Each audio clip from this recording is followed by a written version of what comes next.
Welcome to the Sunshine Junkie podcast. Part genius, part ridiculous, but all Florida. Now your host, Chad Crawford and Katie Schroeder.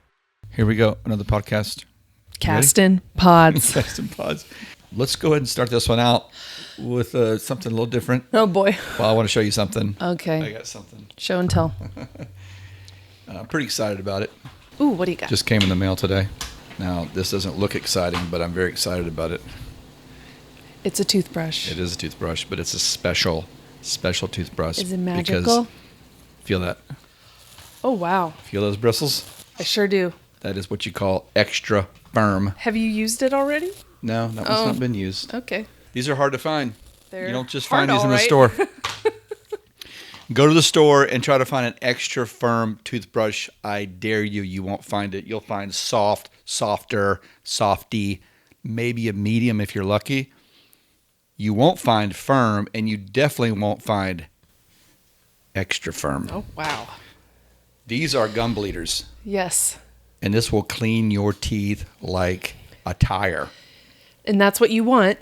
Mm-hmm. Okay. This should have a strap that goes around your hand here just to hold it. Because I just like... Has your dentist been giving you some pointers? No, these are unauthorized toothbrushes. No dentist would endorse a brush like this. Not dentist approved. Yes, I'm going above my dentist. I drink a lot of crap. I drink a lot of brown liquids. Yeah. Bourbon, coffee, tea, repeat. Mm-hmm. I need something that is going to do some serious scraping. Yeah, these would definitely make my gums bleed. Oh, yeah. These are gum bleeders. I would use this on these are what I would probably use for my toilet. Here's my question, Chad. How long do you brush your teeth? As little, and that's the thing. Yeah. I can get it down to about 15 seconds with this. Couple swipes. You impatient I'm men, out. you're in and out Yeah. with your teeth cleaning. Anyway, I just wanted to share that with you because I'm excited about these. Well, I brush my teeth for the full 2 minutes. That's probably why I can have a softer. Yeah, I ain't got time for that. No, and my rotating, it vibrates every 30 seconds so that it tells me when to switch. Oh, you got like an app on yours. I dip mine in my coffee right here. Right there.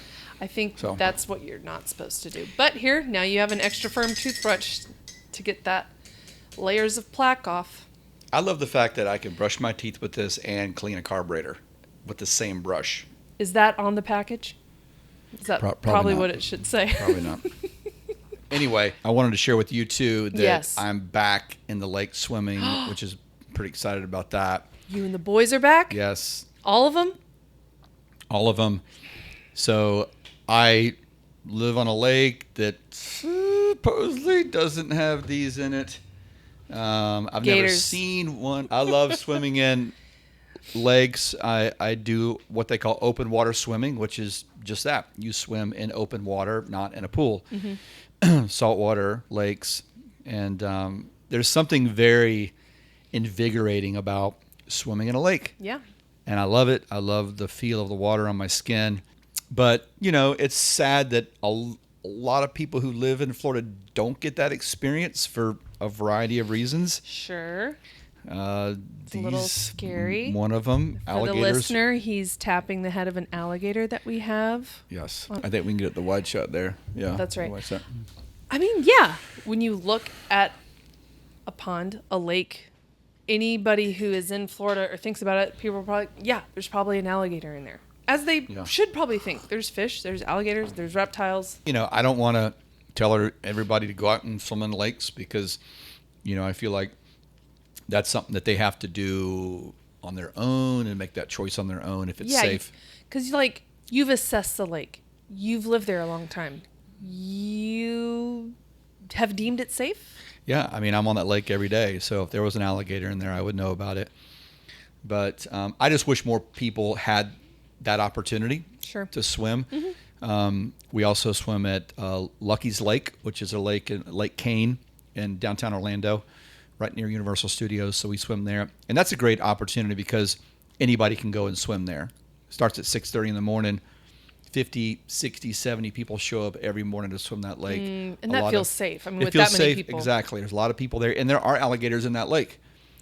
But with that kind of community swimming, you feel safe. Right. So anyway, we're back doing that Tuesday, Thursday morning. So I'm super excited about being back in the water, swimming with my guys. And you, I know, speaking of swimming, you've kind of had a little bit of a breakthrough with the park that you like to go to. Oh my gosh. Yeah, tell us about that. So I live right by Wekiwa Springs State Park, and we've lived there for 7 years now. Every single season, when it gets warm during the summer, there has been a line on that road starting at 5 or 6 a.m. just backed up going into the state park, because everyone knows that you need to get in that line if you're going to get into the springs, and everyone stays there all day. And so Ricky and I are like, we're not getting our kids to wait in that line. So we've never gotten to go to the springs during, the hot season when it's like the best time to go. But they started putting up signs that you can reserve a spot to go. So like a couple of days or even weeks in advance, you can reserve a spot for the day so that you can go at 11 a.m. or 3 p.m.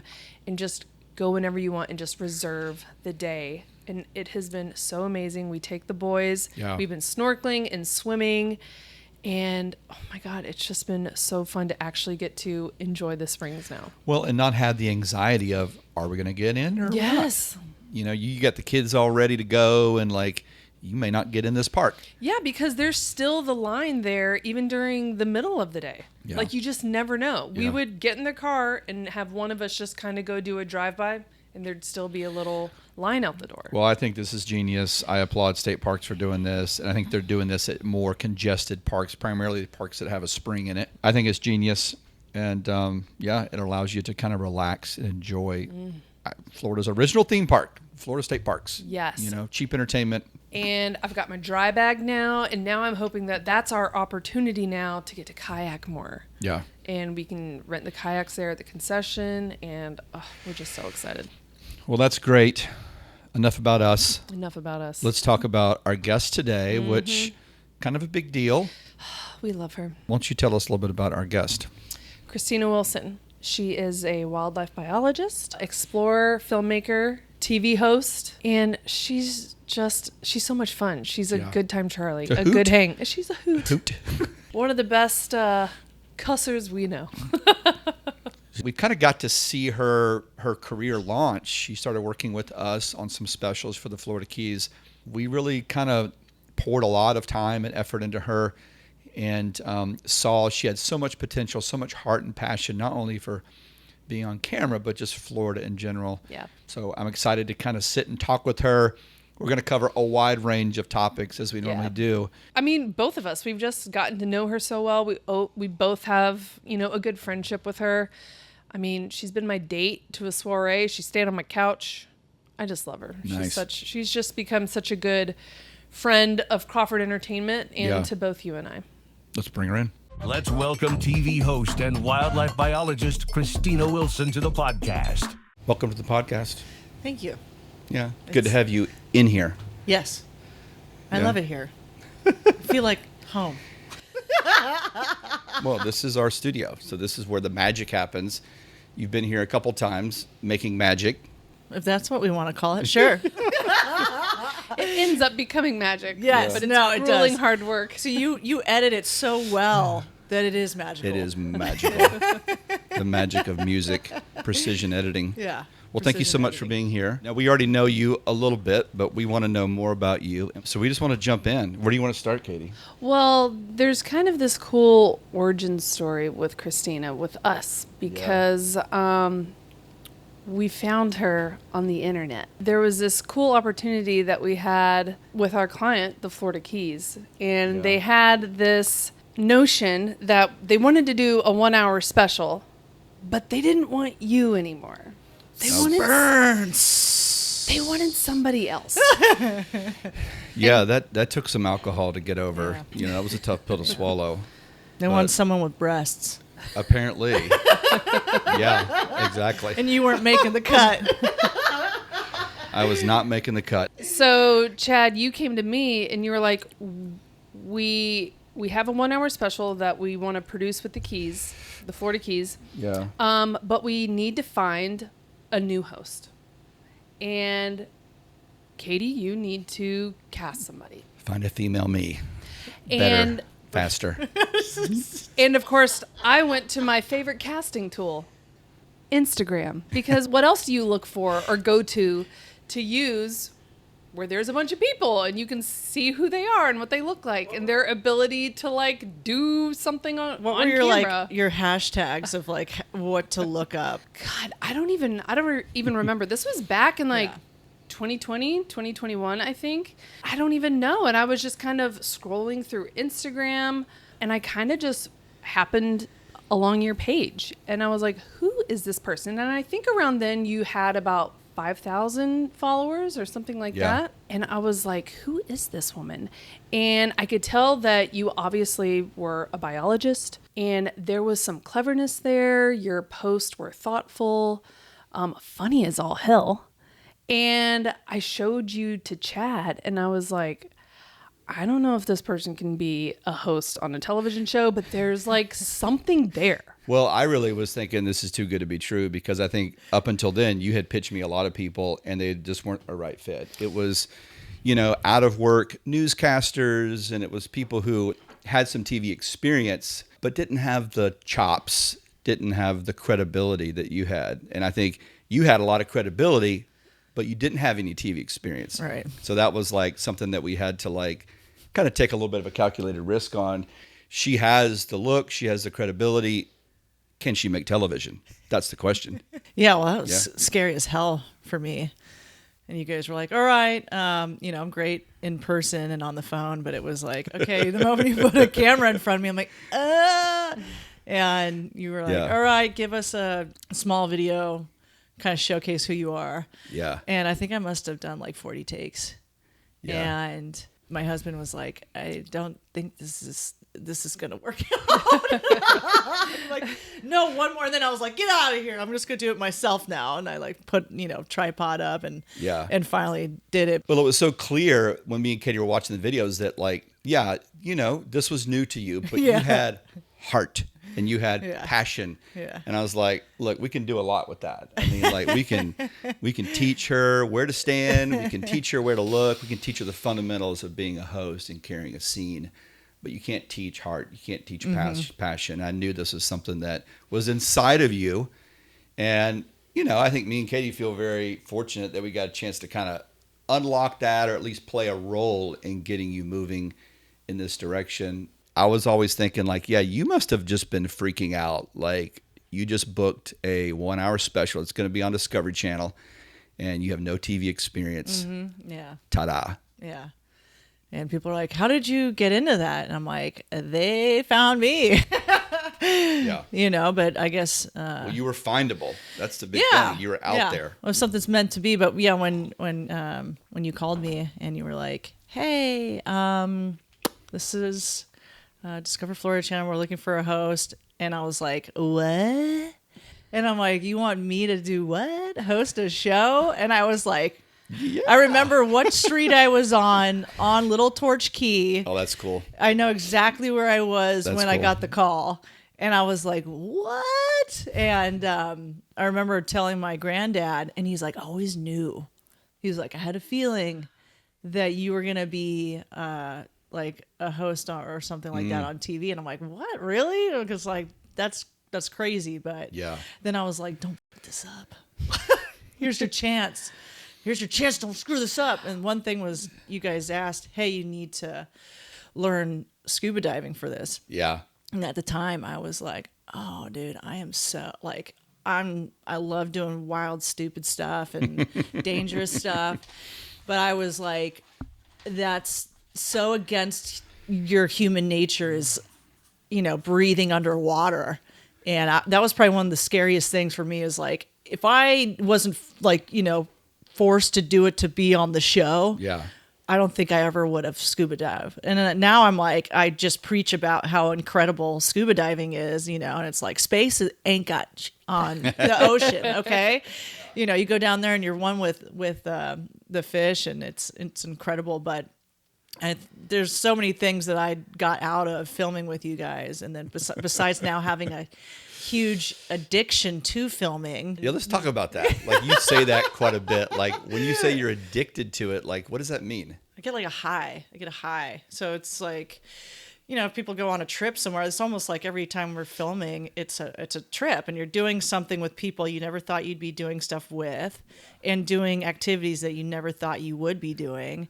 And you just don't know what to expect. And, you know, there's a lot of things that come up that you're like, oh my gosh, how do we work around this? You know, and the word is pivot, but it's like, you just don't know what's going to happen. And every minute is very exciting. It's an adrenaline rush, it's right? Absolutely. A huge dopamine, you know, but like after every trip, I'm like almost a little depressed. I'm like, normal life. Ugh. You know, even though my normal life is really exciting, but I'm still like, man, like it's just, there's such a high of like getting the shot, you know, or like finding that star animal, or getting these really beautiful, juicy nuggets out of people. Do you find yourself getting, like, after you film, like, just crashing? Like, it just takes so much out of you? Yes. Yeah. I mean, it takes me 2 days to recover from a shoot, just because when you're on that long throughout the day, the next day is just like, you're done. Yeah. And this type, you know, the filming you guys do and the filming I do is not, you're in a studio, you're in the field, you're working with lighting, you're working with the environment, the bugs, the heat. You know, I get this huge upper lip sweat thing going on that you guys, that we all realized the first time I was filming. It's like, I don't sweat anywhere but my upper lip. And I was like, who's got the upper lip rag? Somebody grab the rag. You know, it's you have to move, and then you're doing it throughout the entire day, you know. I'm sure you've had people now come and say, I'd love your job, I'd love to do it, but it's a grind. It is. I mean, it's hard. Yeah.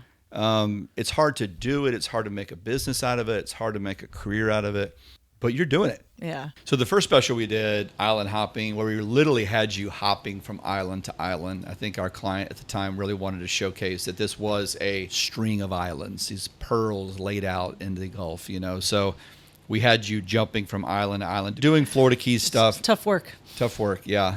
And then the second one was only in the Florida Keys, where we featured really things that you can only do in the Florida Keys. You got to go down at the Christ of the Abyss and dive that, which was an experience. And really trying to focus on things that are unique to the Florida Keys.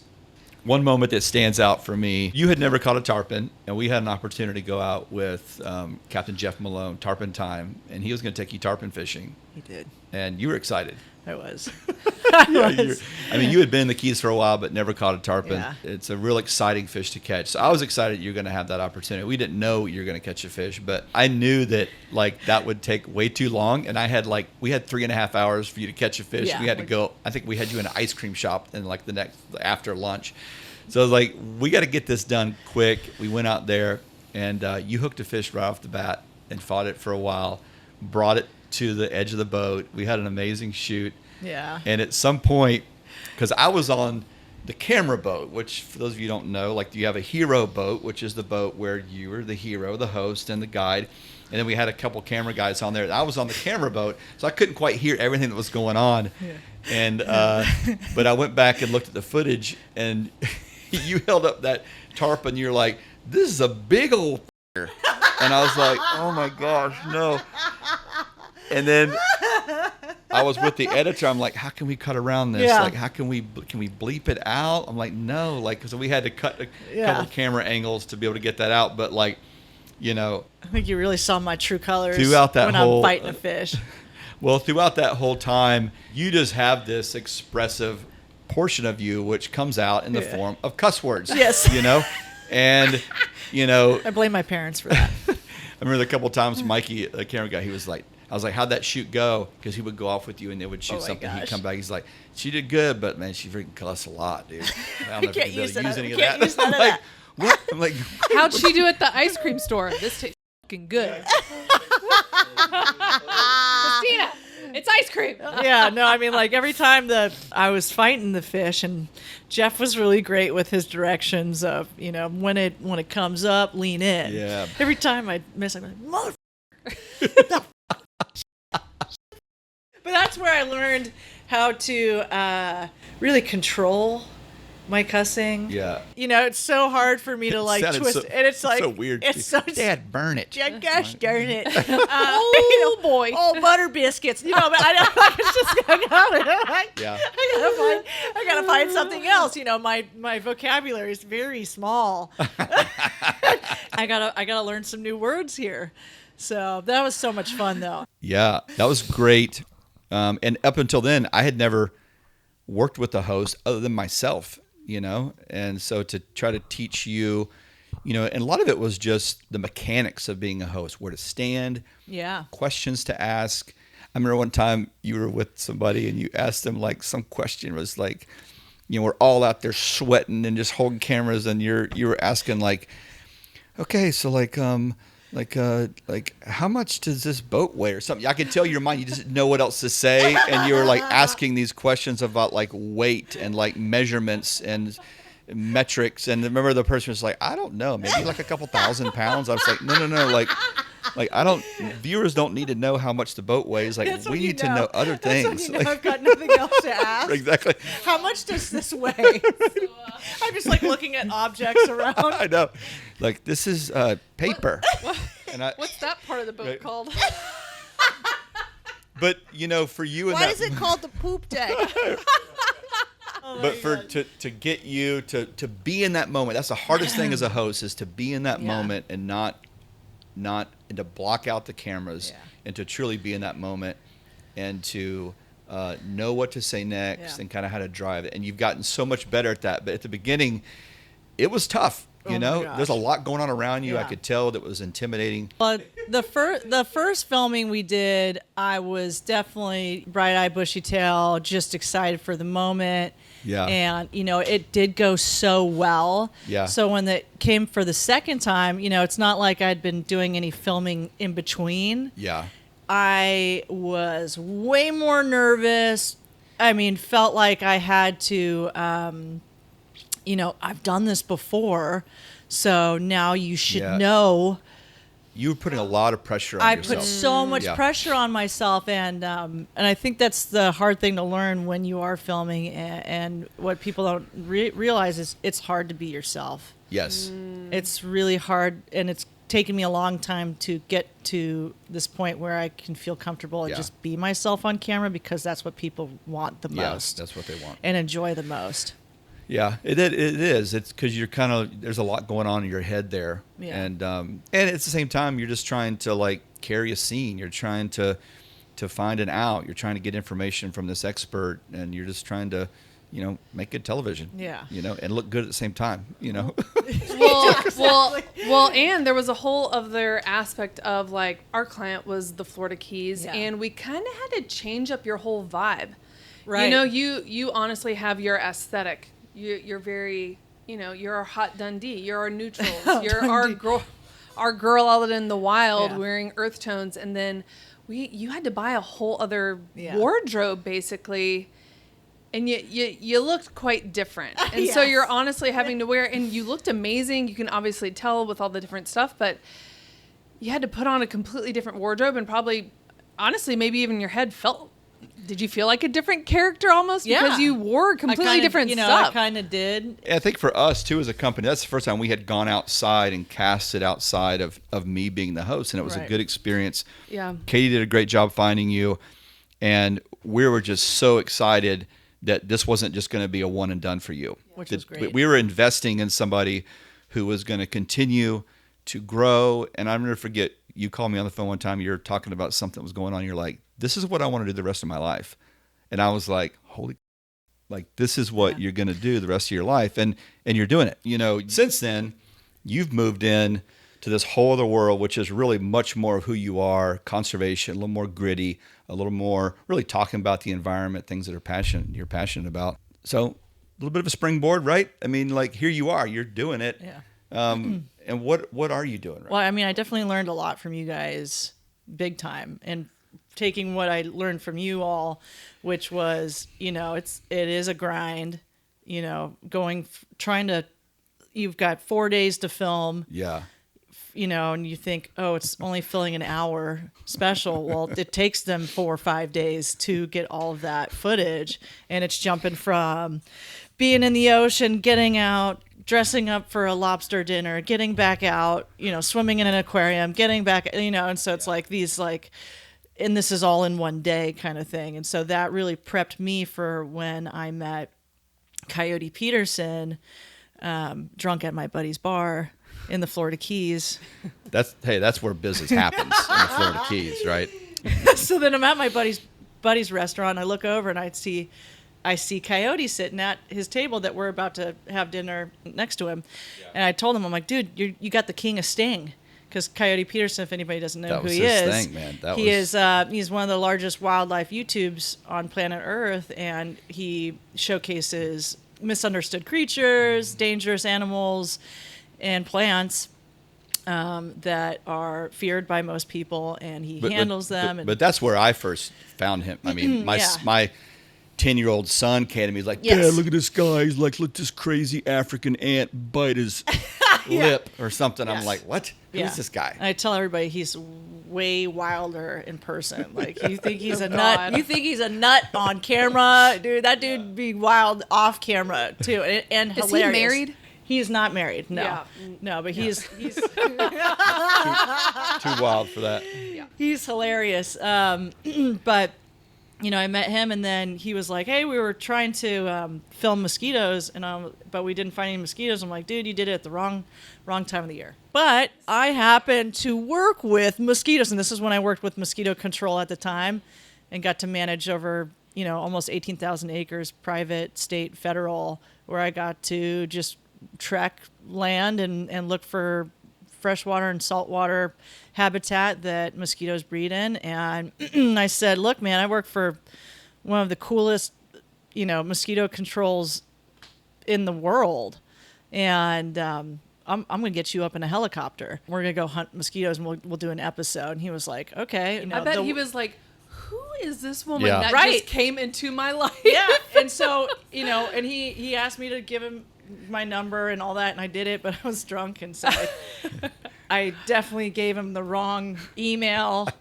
I definitely misspelled some things. Mosquitohunter@aol.com. But eventually got in contact with me, and but we had him stick his arm in a box with 1,000 mosquitoes. Oh my God. That were bred from larvae just for him. Not Man-eaters. Man-eaters, not wild. And I was Oh, like, God. oh gosh. But I orchestrated the whole thing behind the scenes, but I learned that from you guys and what it takes to, Right. You produced it. I produced it. And so when he showed up and everything was ready and I'm running around, He's like, getting all I these things, see he was you. like, oh my gosh. So we went to lunch, and he offered me a job of do you want to be our first female host on the channel? And I was like, what is life right now? Yeah. And you said yes. Things were probably more ready and produced than he's even used to. Yeah. I mean, you probably had things so dialed. I had it way dialed Yeah. in. And I took your schedule that you guys use, The call sheet. Yeah. And I wiped it, and then I redid it. So, I mean, it was Professional, like, baby. it looked professional. Yeah. Heck yeah. And then he was like, write me some episodes. I'm like, I got 50 in my head. Yeah. And he's like, write me 10 episodes, and I'll come back and we'll film a couple of them. Yeah. And then I did that, and he was like, most people don't do that. He's like, people reach out to me and go, I want to film with you. And it's like, all right, write me some episodes. They never hear from him. Well, let's talk about, because I think your story is a great story of I talk to my kids a lot about the squeaky wheel gets the oil.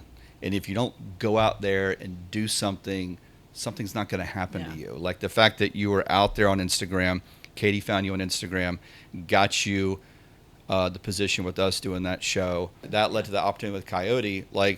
It is this sense of this forward momentum.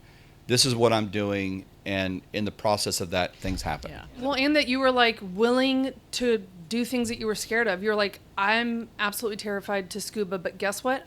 I'm going to do it. Yeah. I was lucky that you guys found me. And because of that, now I have this drive to want to do it. And so now, I've created Florida Wild Woman, where I'm like, I want to do what I want to do the way I want to do it. Florida Wild Woman is debunking Florida man. Florida is looked at as a Florida man state, and Florida is more than a Florida man headline. It's one of America's last and wildest frontiers. And as the host of Florida Wild Woman, I'm hoping to go all over Florida. I'm based in the Florida Keys, but I'm over my little slice of paradise, and I want to see the rest of Florida and showcase all of these really incredible people protecting Florida, and hoping that it's very broad. So I don't want it to just be showcasing one thing. I'm known for wildlife. I'm a wildlife biologist. I've been on a huge wildlife YouTube channel,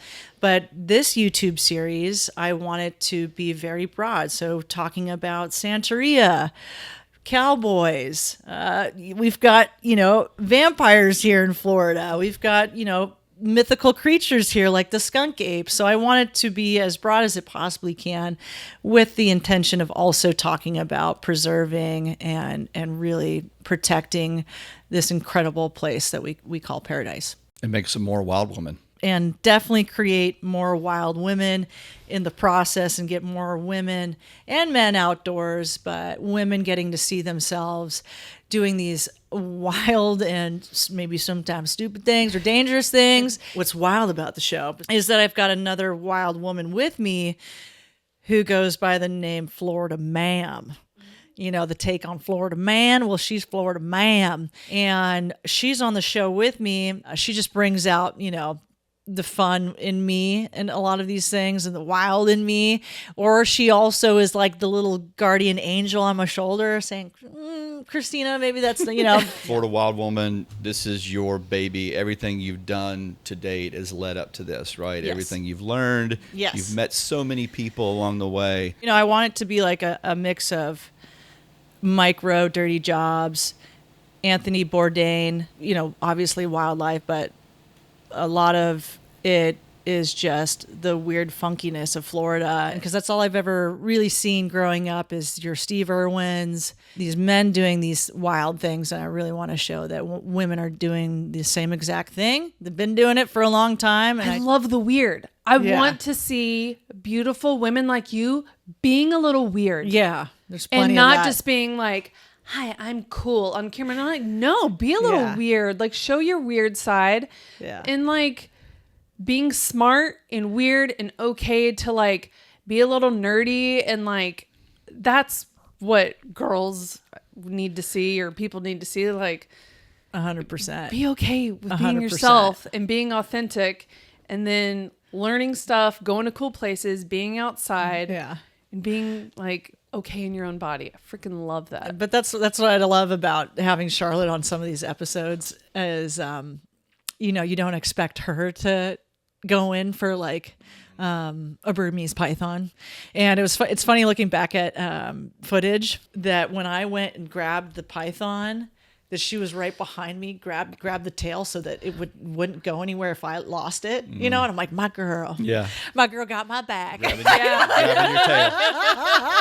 But I tried to pitch Florida Wild Woman to larger networks, and it's just not hitting. So I'm like, which sucks, because it's like when you have something that's filmed so well, you don't want to go, okay, I'm going straight to YouTube with it. You kind of hope that it's going to be this bigger, broader thing.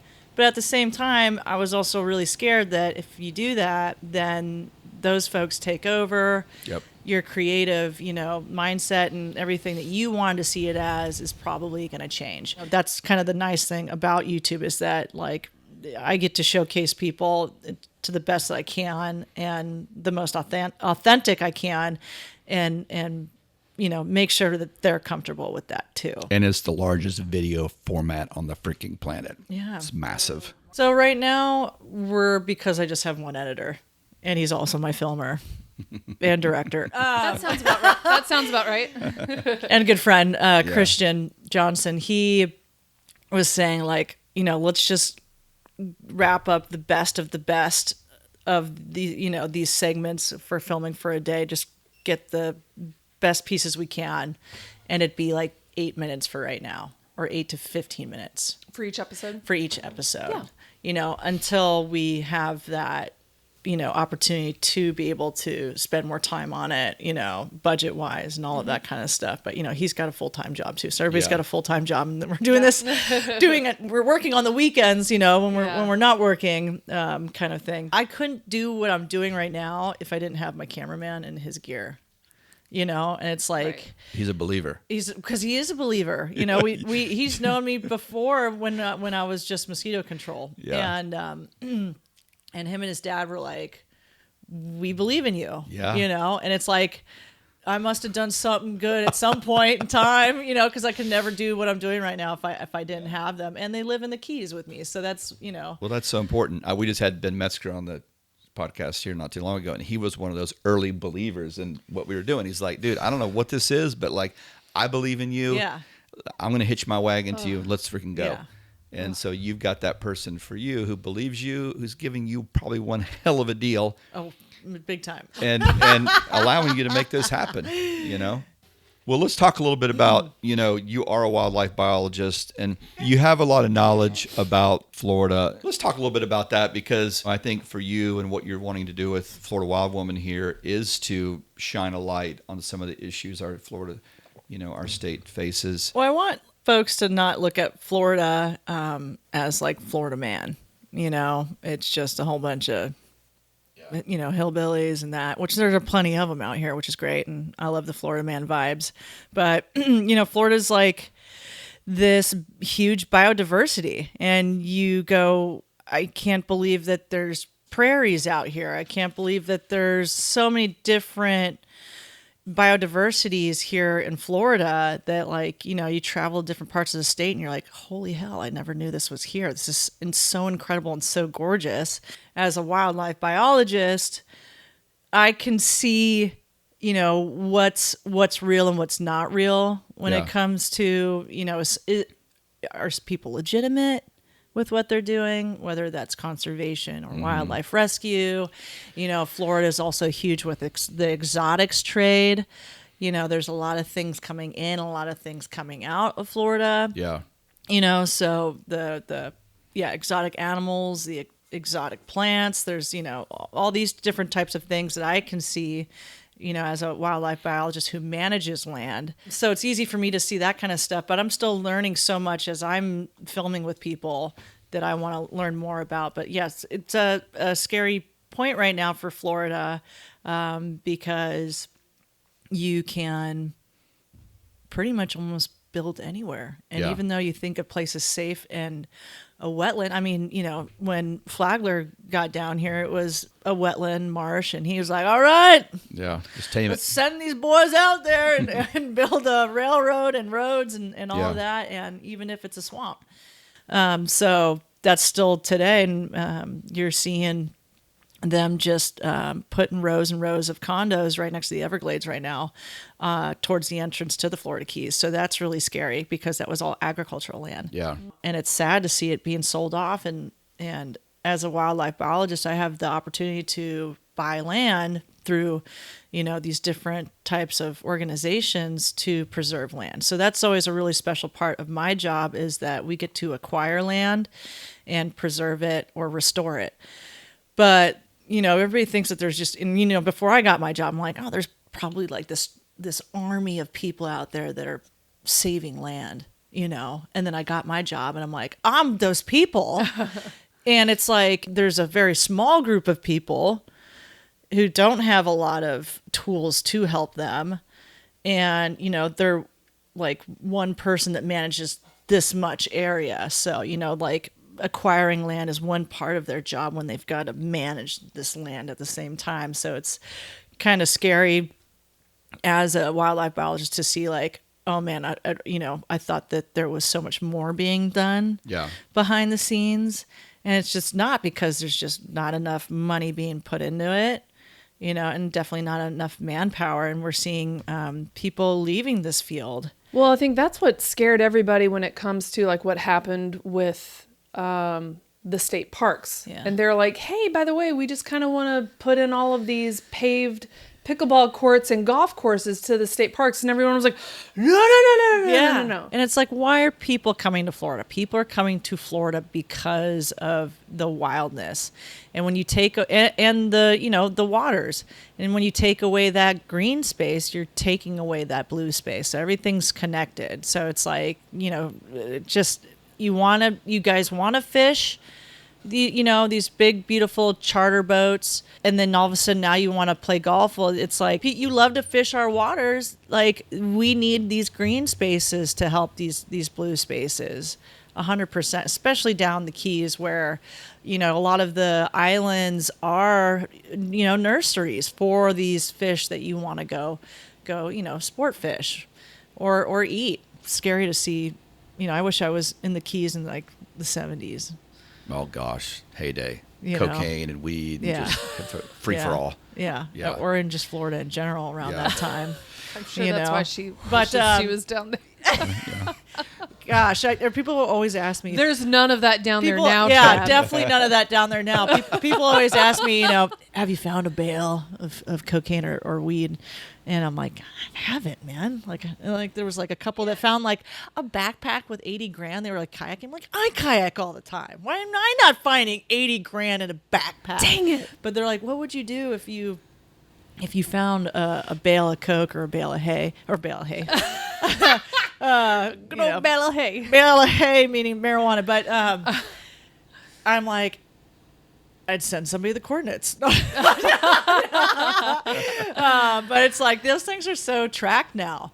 So I would be terrified if I found cocaine. Like I'd obviously give that straight to the If feds. they got to offload that stuff offshore because they're about to get caught by the Coast Guard, some of those things have GPS trackers in them now. Like a low jack in there? Or I don't know what it is. Do I want to sell it or do I want the cartel on my ass? I don't know. You do not want the cartel on your You've seen enough movies, you don't want the cartel on your Yeah, that's a real moral dilemma that I know. I've never had to deal with, but that would be a moment of like, how do I handle this? Because I have thought of it. Yeah. Finders keepers if no one claims it. I know.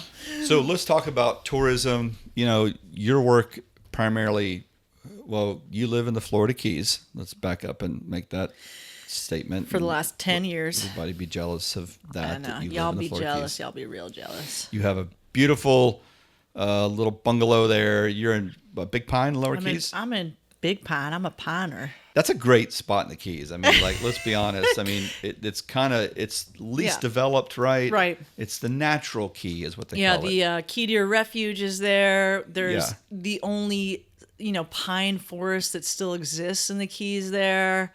Yeah. And you got your key deer everywhere. But they're so cute. They're cute. They scare me in my yard, dude. Oh, they do because God. they're on Big Pine is one of the only areas where they're used to people because the locals have just totally screwed that up. Everybody loves them. And they're feeding them. Boy. And all that kind of stuff. But man, they come looking for a handout on my property, and I'm like, ain't no way. No. You don't get Not in nothing this free yard. on this property, all right? You do some work, then I'll feed you. But That's got to be a cardinal sin as a wildlife biologist to be feeding wildlife. no. But anybody that comes over is like, and I'm like, don't touch the deer, But it's fine. I love shaming people out on the road. Yeah, I bet. But they're like feeding the animal, drawing them to the road, and I'm like, hey. Right. That's illegal. So the message is here: don't feed the locals. Don't feed. I mean, you can feed me, man. You can feed Don't me. feed wildlife. Don't feed the locals. Come on. You can feed Don't this feed the Don't wildlife. feed wildlife. You want to buy me a meal? It's fine. Well, look, you just opened up. And if you drop food, pick up after yourself. Yeah. Like, don't just leave it there. Yeah. You're gonna Don't be eat that throwing too. food in the road. Well, let's talk about tourism in the Florida Keys. Yeah. I mean, you drive to the Florida Keys, almost every business, every boat, everybody is somehow connected to tourism. Yeah. What kind of impact is that having on that environment? It's tough. It's rough. I mean, I think there's a struggle between, I like being a tourist in places. Yeah. So I'm not hating on tourists. I think that a lot of people's livelihoods in the Florida Keys is based off of tourism. However, it's not your small, mom and pop shops anymore. And where the Florida Keys were really those true, women and men who were living down there and live off the land and are your tour guides who understand nature down there. It's, it's shifted a lot. Yeah. And these groups that, own these trailer parks or these hotels, they are no longer mom and pop stuff. It is these conglomerates, Venture capitalists that buy up this land. Yeah, they do not put money back into the local economy in a lot of ways, or they are not hiring locals. And what's happening, besides what's happening to the environment, we'll start with just the people. You are now pushing and pressuring folks that have lived there forever out of there because they cannot afford it. It's pushing a lot of communities out that were from the Keys or been in the Keys for a long, long time. Yeah. And so that's a really sad part. Mm-hmm. And what you're seeing is, a lot of these people are getting their second or third, fourth homes down there. Mm-hmm. And now you've got homes that are sitting for way more than half the year empty. Yeah. And that could be housing. Even our law enforcement or our military. We've got a ton of military, big Navy, big Coast Guard, Air Force. It's so even those folks, women and men who are in uniform, are having a tough time trying to find housing. I bet. Which is, sad. But for our environment, the pressures is so high because of the amount of people, millions of people coming in every year, whether they're driving in or flying in. But now you've got, charters on the water. You've got, these big sunset cruises and all of that. And then you go and dump 100 people on a reef. And that's happening like 3 times a day, all throughout this island chain. And so it's like the third largest coral barrier reef system, but it doesn't have it does have these protections set in place, but nobody is enforcing it because there's not enough personnel to enforce it. And it's grown so dramatically. Like, I don't know how many, scuba diving boats there are out there, and it's not saying that people don't deserve to go see these amazing places. Everybody deserves to go see these places, but there's a limit, and we've totally crossed that. And I think a while ago, because now these reefs are not there anymore. What you're going and looking at is a whole bunch of dead stuff. Yeah. What is there to see? And, honestly, everybody's like, oh, the sunscreens, we've got nice, healthy sunscreen that you're putting on your body. I wish that was a problem. Okay. Well, yeah. I wish that was the problem. people be peeing there. Yeah. And what do I put in my hair? What other things do I put on my body? Yeah. And then people are touching the reef. Yeah. And as much as they want to say, we have this spiel that we say when someone comes out onto our charter. It's one person who's there for like 6 months. This is a job for them. They're going, I'm 23 and I've got a cool job on a charter boat. Maybe they have nothing to do with wildlife or anything like that. It's just a fun job for 6 months. Yeah. They don't really care about if people are touching the reef or not. Yeah. And I've seen it because I've been on these charters and I've seen people go down there and touch it anyway. Well, look, it's the subject nobody wants to talk about in Florida. Yeah. You just mentioned that there's this limit, this line, and you feel like we've gone past that line. Well, who's going to acknowledge that line? Who's going to define that line for us as a state? What does it look like to limit tourism? What does it look like to study the environmental impacts of tourism? Ain't nobody doing that anytime soon, because that would be, good luck getting cooperation on something like that. So tourism is so ingrained into who we are as a state, and to try to roll that back would be very, very difficult. But I think it's something that we need to look at because, we're in a state that has 22 million that live here and we pack in 130, 140 million every year. Is there an environmental impact of that? Hell yeah, there is. We're starting to see other industries come up and do well in our state, manufacturing and tech. And, I just wish tourism wasn't so dominant and we weren't so dependent upon tourism. Yeah. I've often, coming off of COVID, seeing how places kind of rebound, it really got me thinking like we should have rolling blackouts for environmentally sensitive areas. Yeah.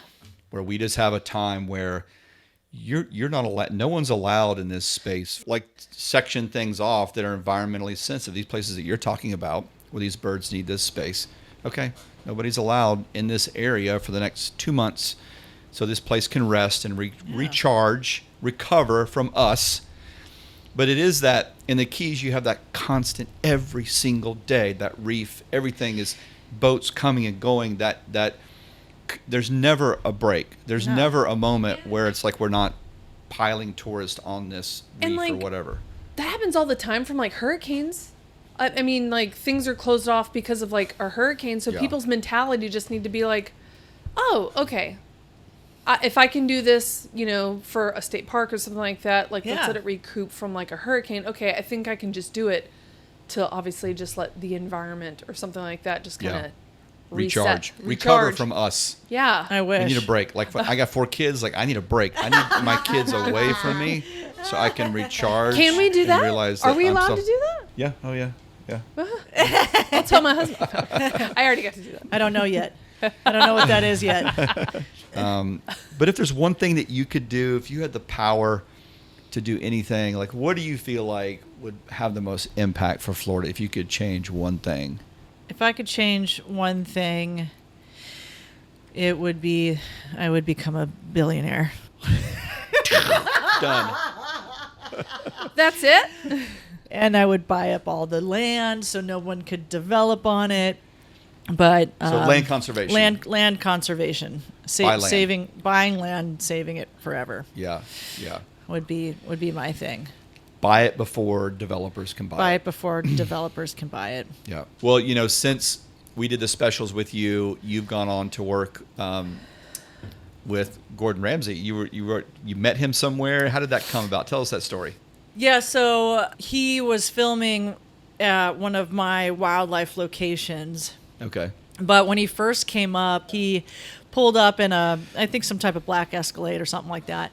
His bodyguard was driving him. Yeah. And so they pull up and I know they're going to be there, but I've got this big wide brim hat on. I've got my aviators on. I look very, serious and in my uniform, and I'm like, "Hello, gentlemen," and they're like, "Hi, we're here for the filming, and is it okay if we go park right there?" And it was a handicap parking, and I'm like, "You guys got papers?"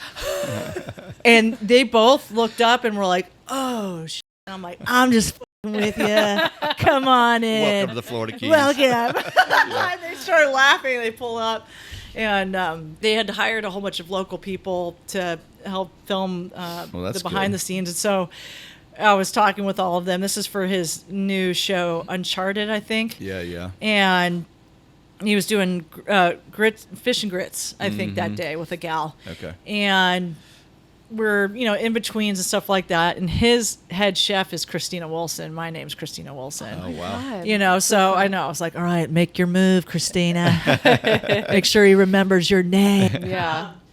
But he's happily married, whatever. But he's like walking through and we're talking and standing under a palm tree and he's like, "You've got the most gorgeous hair."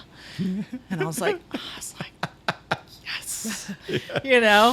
And I'm like, thank you, but like acting cool, trying to act cool and stuff like that. And he's like, this whole thing? Yeah. I was this hair? Yeah. I didn't know you were going to be here today. So we're talking and he was like, "Oh, they're really alligators out here." And I'm like, "Well, yeah, there's really alligators out here." "Really? Yeah, yes." And he was like, "Will you show me?"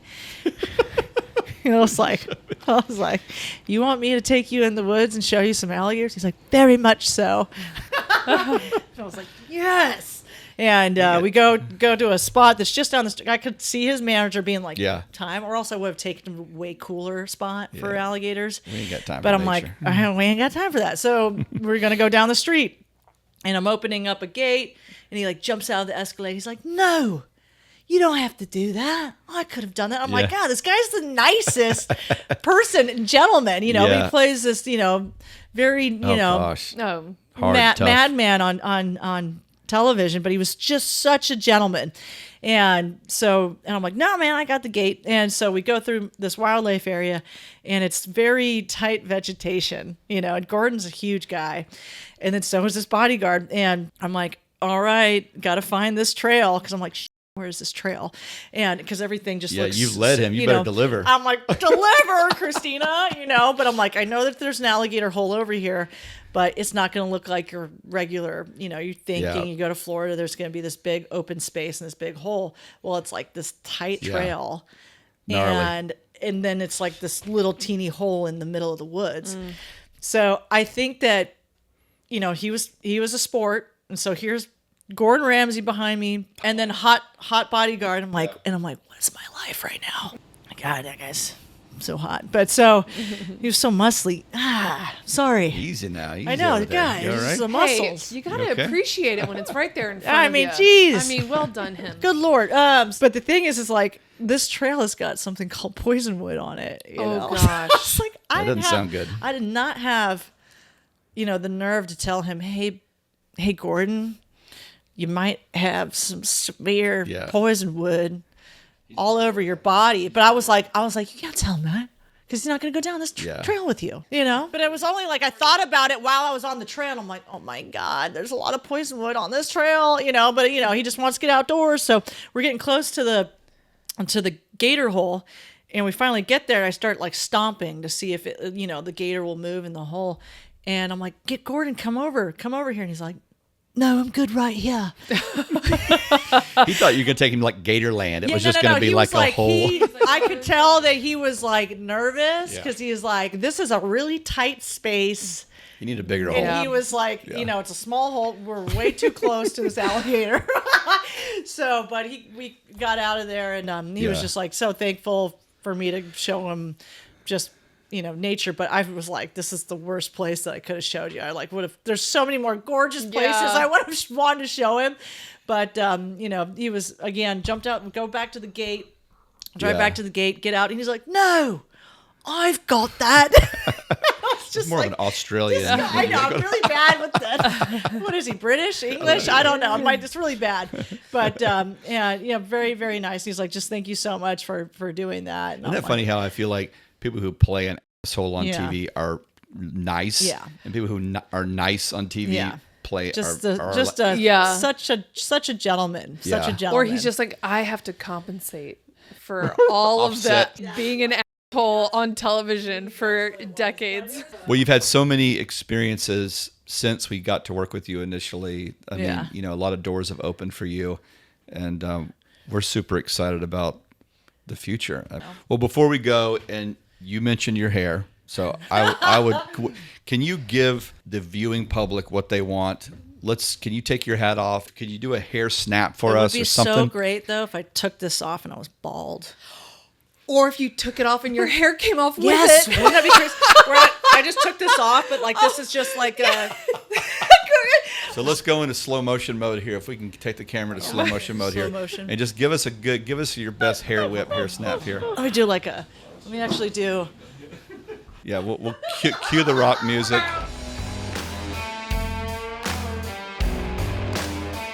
There we go. Are we getting this?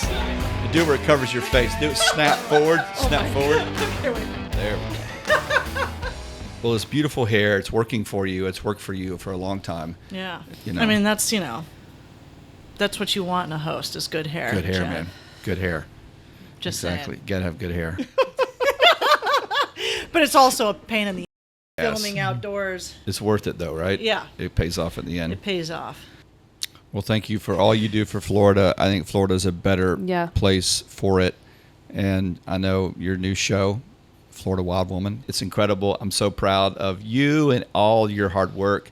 This show is going to do a lot for Florida. I think it's going to inspire a lot of women and men. It inspired me. Thanks for your passion for this state. We need more Christina Wilsons in our state telling cool stories, doing wild and weird things. I encourage everybody to go watch it. The episodes are now up on YouTube. and you will enjoy every frame. It's a good show. You should be proud of it. Thank you. Sunshine Junkie is a production of Crawford Entertainment